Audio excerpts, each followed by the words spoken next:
यूहन्ना के सुसमाचार की अध्याय 11 उसके वाक्य 41 और 42 में पढ़ेंगे। प्रभु यीशु मसीह लाजरुस के कब्र के सामने खड़े हैं। प्रभु यीशु मसीह लाजरुस के कब्र के सामने खड़े हैं। लोगों से प्रभु ने कहा कि पत्थर हटाओ, और मार्था ने कहा कि प्रभु आज चौथा दिन है, दुर्गंध आती होगी। प्रभु ने कहा, क्या मैंने तुमसे नहीं कहा, यदि तुम विश्वास करोगी तो तुम परमेश्वर की महिमा देखोगी।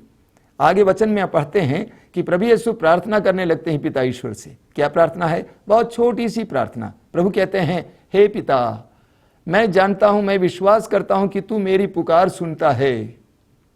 आगे प्रभु कहते हैं कि मैं जानता हूं कि तू सदा मेरी पुकार सुनता है, मेरी प्रार्थना सुनता है।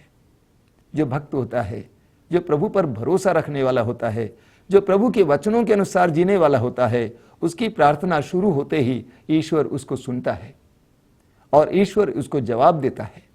प्रेरित चरित्र के अध्याय 10 में हमें एक व्यक्ति के बारे में पढ़ने को मिलता है। उसका नाम है कॉर्नेलियुस।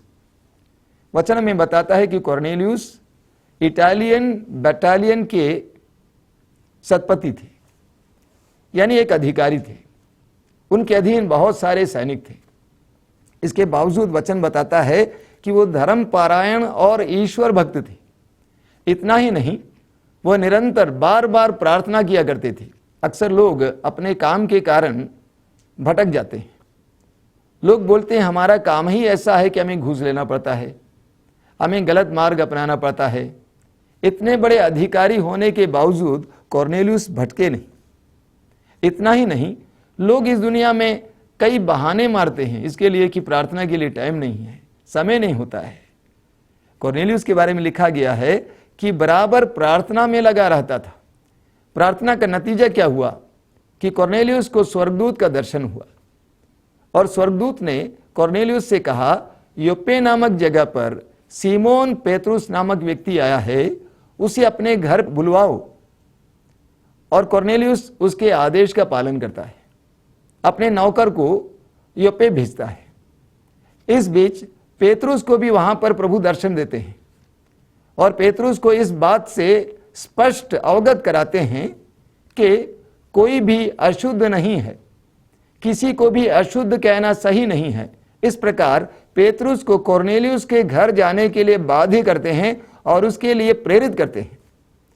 जबकि आगे आप पढ़ेंगे कि स्वयं पेतरुस कहते हैं कॉर्नेलियुस से कि आप जानते हैं कि एक यहूदी को गैर यहूदी के घर जाना, उनके साथ उठना बैठना गलत माना जाता है, लेकिन मैं इसलिए आया हूं क्योंकि मुझे ऐसा दिव्य दर्शन मिला। तो जब कॉर्नेलियुस प्रार्थना कर रहे हैं तो प्रभु पेतरुस को तैयार करते हैं ताकि कॉर्नेलियुस की प्रार्थना को सुना जाए, और इतना ही नहीं कि कॉर्नेलियुस के लिए प्रभु के वचन को सुनाएं। और पेतरुस कॉर्नेलियुस के घर पे पहुंच जाते हैं और उनको पवित्र वचन सुनाते हैं। कॉर्नेलियुस और उनका परिवार पवित्र आत्मा से भर जाता है और प्रभु यीशु के सुसमाचार को हृदय से लगाने के लिए तैयार हो जाते हैं।